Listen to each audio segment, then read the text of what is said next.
story opens with a Navy SEAL team commander named James Rhee. James had received orders from his superiors to lead 13 SEALs into Assyria with a specific objective: capture a chemist named Dr. Kahani before a potential chemical weapon leak could occur. James planned the operation carefully and moved his team in that night.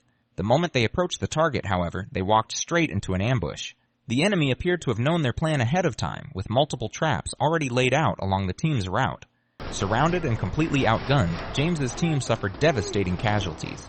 Backup eventually arrived and pulled James along with a handful of surviving teammates to safety. It wasn't until he was sitting aboard the evacuation helicopter that the full weight of it hit him.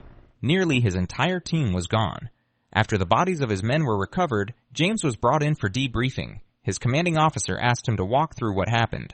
James told the story exactly as he remembered it, right up until they played the mission audio back for him. James froze. The voice on the recording wasn't his. Someone had gotten into the evidence and altered it. His superiors then ordered him to undergo medical testing. Their suspicion was that he'd taken a head injury during the fighting, leaving him with gaps in his memory, but every scan came back completely clean. That evening, James and Boozer, the only other surviving teammate, got together at a bar to drink to their fallen brothers. While they were there, a female reporter approached James without hesitation and immediately tried pressing him for details about what had happened on that mission. James didn't give her a word.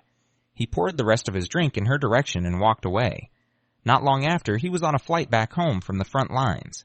His close friend Ben Edwards met him at the airport. On the drive home, James laid out the strange inconsistencies from the mission. Ben offered a few words of comfort, and soon James was back inside his house.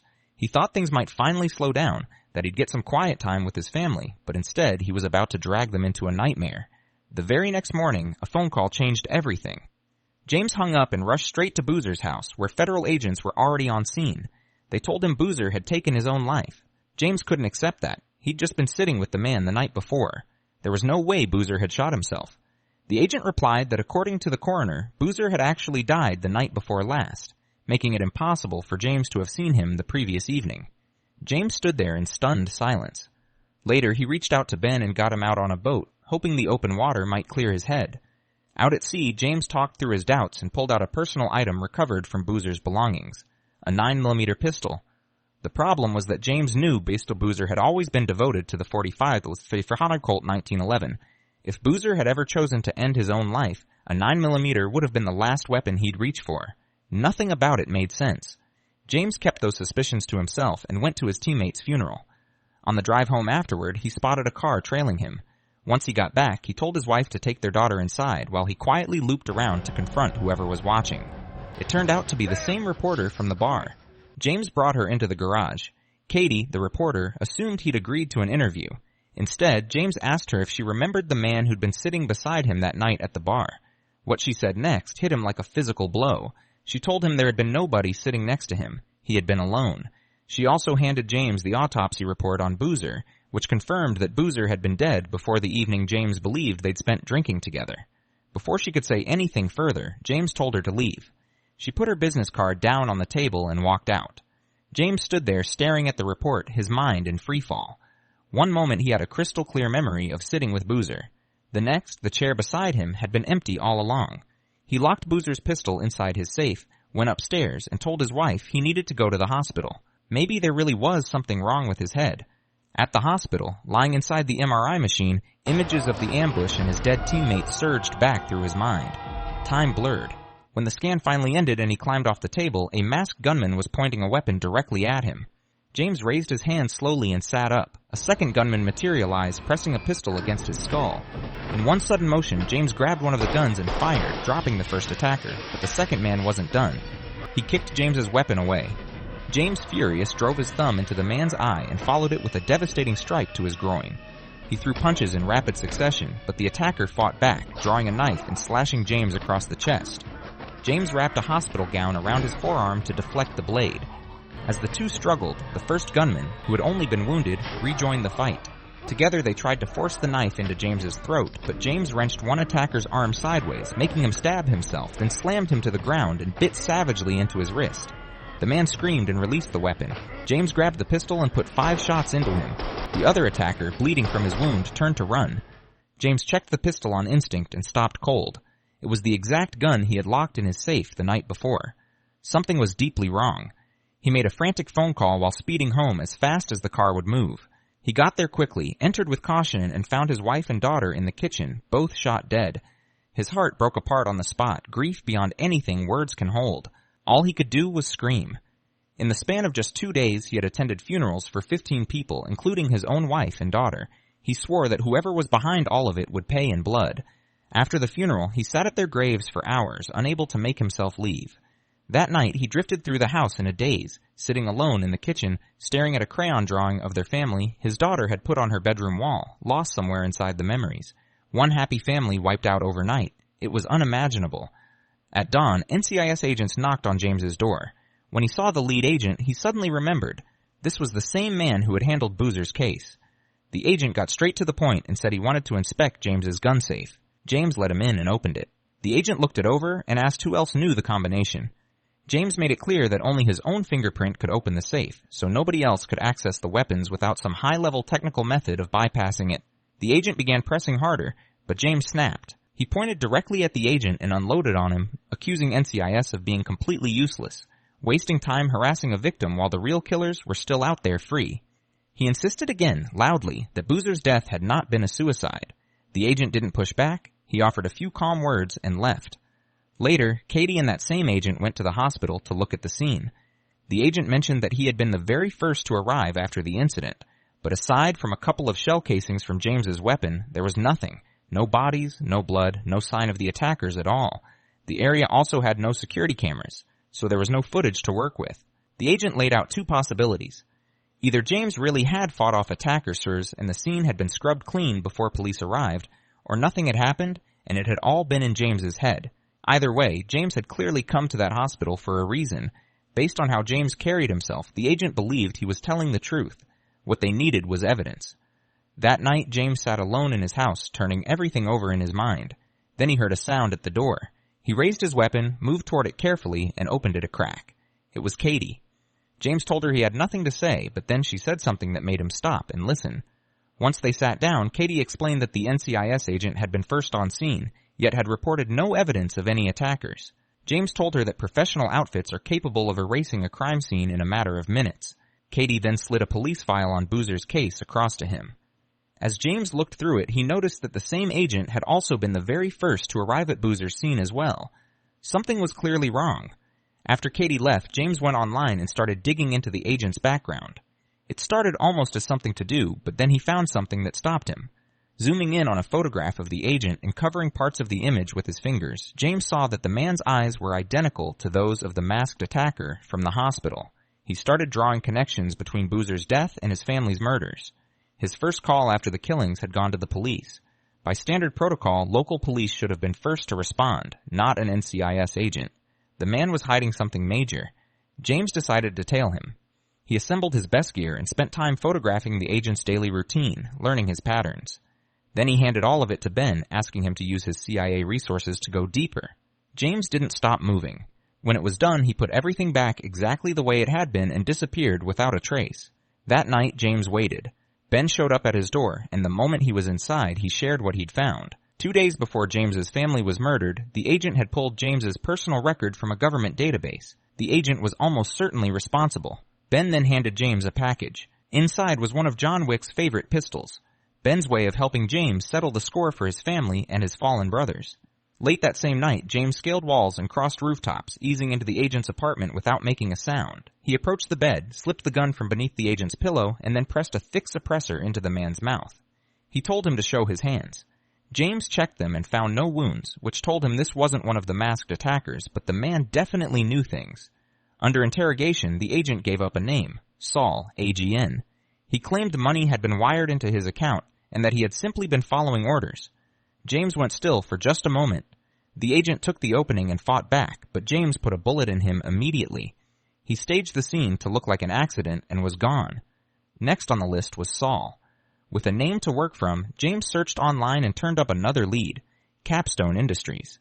He made a vow. Everyone involved would be marked for death. He gathered everything he had, weapons, passports, cash, handguns, an M4, even a sniper rifle, packed it all into his vehicle, and then set up a meeting with Katie. They met at a busy restaurant. The moment they sat down, James asked her urgently whether she had ever come across the names Saul or Capstone Industries. She reached into her bag and pulled out James's medical report instead. James stared at the results.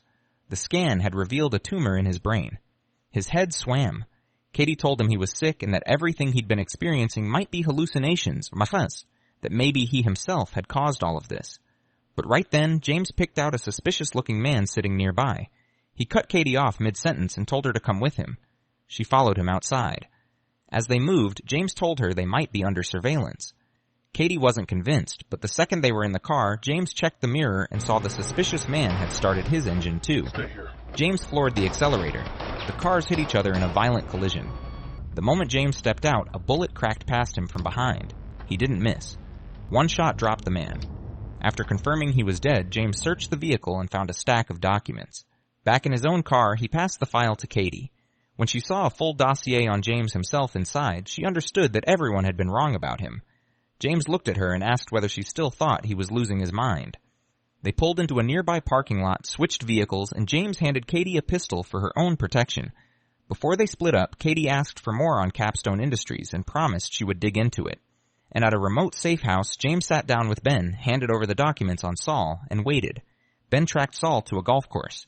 Late one night, Saul came home from a party and moved through his usual routine. While he was brushing his teeth, music started playing from his bedroom. He walked in carefully. Without warning, a large figure rose behind him.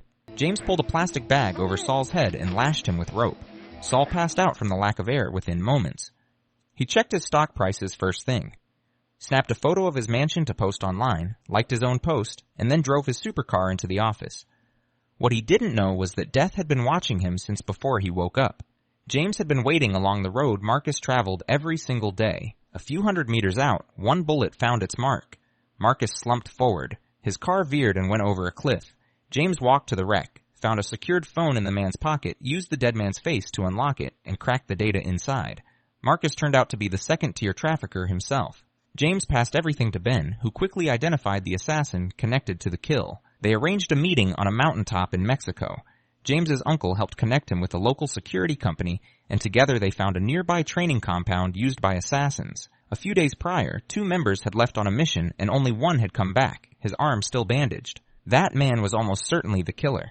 The security group suggested hitting the target with an ambush 200 meters from the compound as he came out, clean and low risk. But James shook his head. He explained that one shot wouldn't cut it. The man was special forces and shouldn't be underestimated. But more than tactics, James needed this to be personal. He had to face him directly and deal with it himself. Seeing how resolute James was, they agreed to the plan. They would wipe out the entire assassin cell. As James moved in to begin the assault, a wave of weakness crashed over him and he collapsed. His uncle brought a medical expert to examine him. The doctor told James his condition was serious. If the tumor was benign, 6 months of proper treatment could cure him. James only asked for medication to keep the symptoms manageable in the short term. That night, his friends urged him to get treatment and promised they would avenge his family for him. But James told them he had nothing left to live for, that everything had been taken from him. Hearing those words, they stopped arguing and quietly left the room. Only an elderly aunt remained, and she spoke gently but plainly, telling him that his family was their family too, and that if he survived the next day, he shouldn't come back. Then it was time. James strangled a guard at the compound perimeter, then repeated it again and again as he worked his way through. Ben activated a guard's radio to pull enemy attention in a different direction. James signaled a teammate positioned above to lay down cover fire, and the teammate immediately dropped one of the enemy. While they drew fire, James came in from the rear and hit hard. After a brutal exchange, every man in front of him was dead. James raised his weapon as his teammate lobbed a flashbang inside. Then the two split off methodically to separate firing positions, pinning the enemy completely. The assassins scattered with no direction, falling one by one. James's team eventually pushed into a room and found dozens of children the killers had abducted, planning to raise them into a new generation of soldiers. 2 gunmen were using the children as shields. James and Ben looked at each other and fired at the same instant, killing both men. They pushed deeper and soon identified a man with a bandaged arm. Under heavy fire, James kept advancing without slowing. At that point, Ben took a hit. His body armor absorbed it, keeping him alive. James moved forward alone while Ben stayed back to recover. Ben steadied himself, reached around a wall, and put a round through the assassin who had just shot him. James pressed on, hunting his target. At one point, only a wall separated them. James caught sight of a bloodied hand on a doorframe and circled through a window to come at him from the other side. He shot the man in the shoulder, then again, and knocked him unconscious. James hauled him into the factory floor, hoisted him up, drew a battle axe from his back, and drove it into the man's gut. The assassin died in agony. Even after killing him with his own hands, James felt nothing close to relief. There was still too much road left. James prepared to leave Mexico. Before going, he left his father's beloved sniper rifle with his uncle as a gesture of thanks. To avoid drawing more people into danger, he chose to travel alone, save for Liz, who flew him into San Francisco for the next phase. After analyzing the situation, James learned that Capstone Industries' headquarters, Steve's territory, was protected by elite security. So he flipped the approach entirely and planned to ambush Steve along his daily route instead. Nobody would expect a public place hit. James spent days studying Steve's movements. By chance, he spotted 2 FBI agents entering the Capstone building. That changed things. Agents Tony and Wilson had been investigating. They'd connected the assassin James killed on the road to Steve's operation, and they believed a confrontation between Steve and James was now unavoidable. They requested access to the building to set up surveillance, but Steve refused outright, placing total confidence in his own security. Meanwhile, Katie was also working inside the building. Through her investigation, she had uncovered that Steve's Capstone Industries had acquired a pharmaceutical company belonging to a man named Mike. That company had been developing a drug aimed at treating PTSD in veterans. Steve pushed the drug into human trials and used James's SEAL team as test subjects without their knowledge. This was the Road 4895 project Saul had mentioned. Because the drug was still incomplete, it had caused serious damage to James and his men. To bury the evidence, they sent the team on a mission that was designed from the beginning to get them all killed. From day one, it had been a setup, a way to silence them permanently. But it hadn't worked. When James survived, they sent someone to murder his wife and daughter. Even the hospital doctors had played a role using PTSD-inducing drugs on James to accelerate the effects of Project 4895. Knowing she couldn't safely push any further inside the building, Katie left her card and walked away. James returned to his safe house to rethink. By this point, his symptoms were getting worse. His right hand was trembling without any ability to control it. He had no choice but to increase his dosage and tighten the intervals between doses. Back at the Capstone building, Mike sat in his office with his conscience tearing at him. He finally made a decision.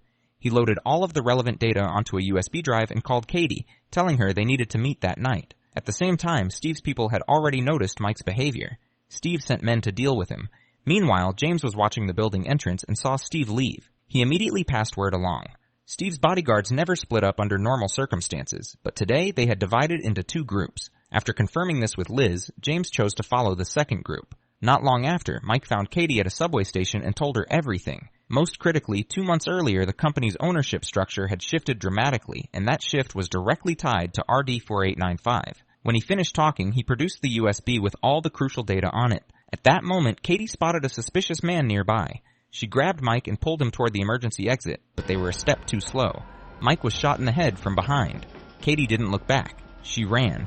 The assassin was closing in fast, but she pulled out the pistol James had given her and shot him dead. She forced herself to keep moving and made it out of the subway. The moment she hit the street, a man came toward her, reaching inside his jacket for a weapon. At that exact instant, the man's head snapped backward and he crumpled. James had arrived in time. He got her into a quiet alley and asked why Steve wanted her dead. Katie told him everything. James listened without expression, focused entirely on who was implicated. Katie explained that 2 months ago, Steve had pulled $100 million out of company stock and funneled it through a network of shell companies. James understood the implication immediately. That money was the price paid for his fallen teammates' lives. Track the shareholders and he'd have the conspirators. He took out his kill list and told Katie to write down every name she knew. She tried to talk him down, promising she would expose all of them through the press instead of letting him keep killing. But James had no patience left. He looked her straight in the eyes and knew she was holding something back. He reached into her bag, took the USB drive, slipped it into his pocket, and handed the bag back. The people who destroyed his family were not going to face a courtroom. He called Ben from the road and asked him to run every name on the USB, everyone profiting from Road 4895. By morning, Ben had the answer. Every person James had already dealt with was on the list, and the remaining names were significant enough to shift everything. James just said to send him the names. After the call, the weight settled over him. They were all high-ranking SEAL officials. It was absurd, but even with everything stacked against him, he wasn't backing down. He'd start with Steve. He asked Liz to source chemicals. He was going to build his own explosive device because the area was full of civilians and it had to be controlled. They mapped the plan carefully. James locked himself in his safe house and built the bomb without stopping. The day came. FBI agent Tony and Katie were positioned at Capstone. Steve came out of the building moving through a crowd of reporters toward his car. At the same time, Liz blocked the intersection with her vehicle to create a perimeter, keeping bystanders out of the blast zone. When Tony spotted Liz's car, he sent his team to intercept her, walking them straight into a trap.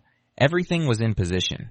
James was seconds from detonating when he saw Katie near Steve's car. Katie noticed James's vehicle across the street and started moving back. Steve sensed something wrong, but didn't move fast enough. James pressed the trigger. Steve's car exploded. Bodyguards flooded the area. James pulled out his M4, assembled it on the spot, stepped out, and moved through the vehicles using them as cover. The FBI converged on the gunfire. James shot Steve in the arm. Steve looked up at James like a man staring at death itself and started begging for mercy. James walked up and ended him. Before leaving, James glanced at Katie lying flat on the ground to stay out of the line of fire. He said nothing to her. He contacted Liz, arranged a pickup point, stole a nearby truck, and tore out of the area. Police cars flooded in behind him within moments. On the run, he called Liz and told her to stay clear while he led the pursuit in the opposite direction. At a bend in the road, a spike strip destroyed his tires. He abandoned the truck and pushed into the woods. The pursuing commander ordered suppressive fire. When it stopped, she advanced, but James had already vanished, leaving only blood on the ground behind him. He was wounded. Searching the abandoned truck, they recovered his forgotten medication, the only thing keeping his condition from spiraling out of control. Out in the forest, James moved deeper, blood dripping down his arm. He leaned against a tree and rested until the patrols passed, then slipped into a ranger's cabin. Inside, he found a landline connected to police dispatch and a bottle of disinfectant. He gritted his teeth and cleaned the wound. When he reached for his medication, he realized it was gone, left behind in the truck. His hand was shaking beyond his control, which put everything still ahead of him in jeopardy. He grabbed whatever useful supplies he could find and studied the map for his next route. Elsewhere, Tony was leading K-9 units and officers up the mountain. James took cover in a narrow canyon, battered physically and mentally. He pulled out the drawing his daughter had made of their family and steadied himself with it. Then, with a blood-smeared finger, he crossed Steve's name off his list. 3 more names remained. 3 senior SEAL officers. At dawn the next day, Tony brought in a special forces team, believing they'd have a better chance of catching James. When he briefed them on the situation, the entire squad went quiet. One of the soldiers spoke up and told Tony with full respect that he had served alongside James personally, that James was a legend, and that a group like them wouldn't be enough to stop him. That soldier was kept at the base. Tony kept only those who were prepared to fire on James if it came to that. They planned carefully, knowing that even injured that he was something beyond ordinary. The team boarded a helicopter and began sweeping the mountain. James spotted them and deliberately activated his phone, sending his location to their tracking system. The unit moved deep into the forest and reached the signal. A soldier found the phone sitting at the base of a tree. As they crept toward it, James pulled a pin. Smoke poured out and swallowed them whole. He came out of cover, tackled one of them, and stripped his supply pack. While pulling back, James wired batteries from the pack and scattered them through the woods. Back at headquarters, multiple heat signatures appeared on screen simultaneously. They had no choice but to check every single one. When they reached a hotspot and found nothing but the warmth radiating from a battery, they knew they'd been played. James used the time to gain altitude, climbing toward the summit, but the team was pressing closer. Through his scope, he put his crosshair on Tony. His finger rested on the trigger. Then he let go. When they reached the summit, James was already gone. A soldier found a single spent casing sitting on a rock. James was moving across a sheer rock face, climbing with bare hands. Halfway across, his right hand betrayed him. He slipped and nearly fell. He hauled himself back up and checked for broken bones. None. Night came down and rain followed.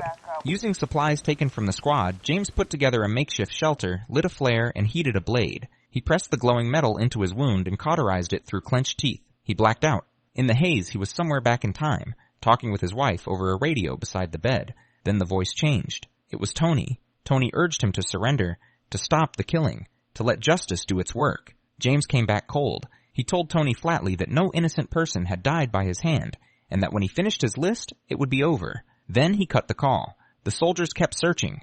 A drone swept the terrain. James climbed another peak, checked his map, and saw a burned-out forest stretching ahead. An idea came to him. He spotted the drone above, raised his weapon, and fired twice to bring it down, then dropped the gun and kept moving. He reached the charred summit, wired all his explosives together, buried them, and gripped the detonator. A squad suddenly closed a circle around him. James locked his trembling hand on the trigger and warned them back. A second squad appeared from behind. There was no way out. The faces of his wife, his daughter, his brothers in arms flashed through his mind. He let go of the trigger. The mountain shook with a tremendous explosion. James tumbled with the debris and hit the valley floor hard. Half dead, he fought his way free. The river was ahead, his escape, until he saw a hand reaching from the rubble. He stopped. He turned back and pulled Wilson free. She was barely alive. He looked once more at the river and then chose to save her. Because of him, Wilson survived. The soldiers rushed down the slope, but James was already gone. Only Wilson was there. Liz watched the news coverage of the landslide. When the reports began suggesting James might not have survived, she felt something fall away inside her. Then a voice came from behind her. It was James. He still hadn't settled the debt for his family. Death wasn't done with him yet, and he wasn't done with it. James went over the side of a boat. He surfaced on a distant shore where Ben was waiting. Meanwhile, 3 senior SEAL officers had heard about James's escape and were coming apart. One of them, Howard, was barely holding it together, pushing for an exit strategy. But General Pillar, the highest ranking of the 3, dismissed it coldly, pointing out that there were roughly 5,000 sailors who would be happy to put James down. What Pillar didn't know was that James was already offshore, tracking their every move. He and Ben had already worked out the plan. Howard rushed home. That night, as he was getting ready to disappear, Ben was already standing at his door. Elsewhere, James tracked down another officer, a SEAL veteran, outside a bar. They went at each other viciously. The man's brute strength overwhelmed James, putting him on the ground. But James's combat instincts cut through. He caught the man's neck in a choke, twisted his arm behind him, and pushed a sedative in. When the officer came to, he was tied to a 5-meter pole driven down into the water. James administered the same methods that officer had once used during training. The man spat defiance, swearing he would never give anything up. James held him under until he was gone. Ben had Howard's family secured. James made Howard a single promise: cooperate with one thing, and his wife and children would not be touched. Howard agreed, reluctantly. Meanwhile, Katie was racing to finish her exposé. She sent the finished file to a contact with instructions to publish it online, and he promised it would be trending within the hour. After a long wait with no word, she called him. He told her the file had never arrived. A cold feeling moved through her. She started packing to leave, but it was already too late. The Secretary of Defense stepped calmly into the room. Katie knew she wasn't walking out.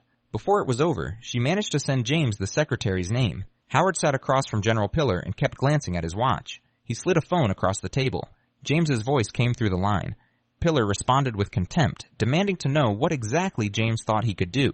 Howard unzipped his jacket and revealed a bomb vest underneath. He told Pillar there was someone even higher, someone above all of them, pal, and begged for his life in exchange for the name. But James already knew about the Secretary of Defense. He triggered the detonator. One explosion, and both men were gone.